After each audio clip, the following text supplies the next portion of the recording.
இதுங்களா தொக்கு எங்க பாத்தீங்களா கருவேப்பிலை தொக்கு சாப்பாடு கிளறுறோம் நாங்க புரியுதுங்களா செம சூப்பரா இருக்குது சோறு வந்து இது வந்து ஒரு பாட்டில் எடுத்து ஸ்டோர் பண்ணி ஃப்ரிட்ஜில் போட்டு வச்சிட்டிங்கன்னா அவசரத்துக்கு சாப்பாடு மட்டும் வச்சு தொக்கு எடுத்து நல்லா சூடு பண்ணி தொக்கு போட்டு சாப்பாடு கிளறி இப்படிதான் ஸ்டோர் பண்ணணுங்க. இது சில பேருக்கு சரியாது. நான் எல்லாமே செஞ்சுதான் வச்சிருந்தேன். எங்க வீட்டுல ஊறுகாயே சாப்பிட மாட்டாங்கன்ட்டு உப்பு ஊறுகாய் கேக்குதுங்க. என்ன செய்ய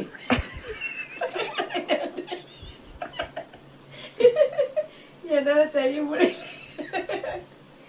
வேலை ரொம்ப ஜாஸ்தியா இருக்குது. என்னால செய்ய முடியல. டிஃபன் செய்யணும், காலையில தோசை சுடணும், குழம்பு வைக்கணும், சட்னி அரைக்கணும், மத்தியானத்துக்கு சாப்பாடு செய்யணும், பொரியல் செய்யணும், குழம்பு வைக்கணும், பாத்திரம் கழுவணும். 5 வேலை 6 வேலை யாருங்க செய்ய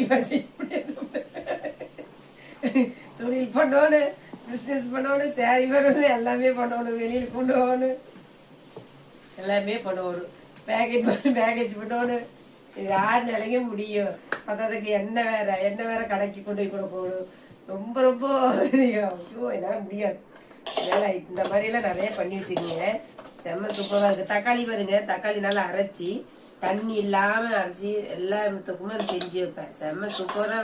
இந்த மலைக்கெல்லாம் போறாங்க இல்லையா, இரும்பி அந்த நாளைக்கெல்லாம் 3 நாளைக்குனாலும் சாப்பிடுவேன். நான் 20 பொட்டணம் கட்டி கொடுத்தேன் எங்க வீட்டுக்காருக்கு. ஹஸ்பண்ட் வந்து அப்படிங்களா 20 பொட்டணம் ஒரு கிலோ டிஃபன் பாக்ஸ் மாதிரி இருந்தது.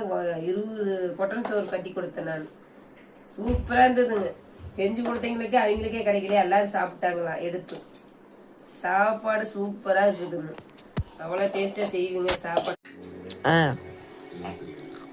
சாப்பாடு கிளறும் போது வேண்டாம் எல்லாம் சாப்பிட்டுனாங்க. இப்ப சாப்பாடு கிளறுனீங்க சாப்பாடு எனக்கு உங்களுக்கு கேட்கறாங்க. செம சூப்பரா இருக்குதுங்க சாப்பாடு. செஞ்சு சாப்பிட்டு பாருங்க.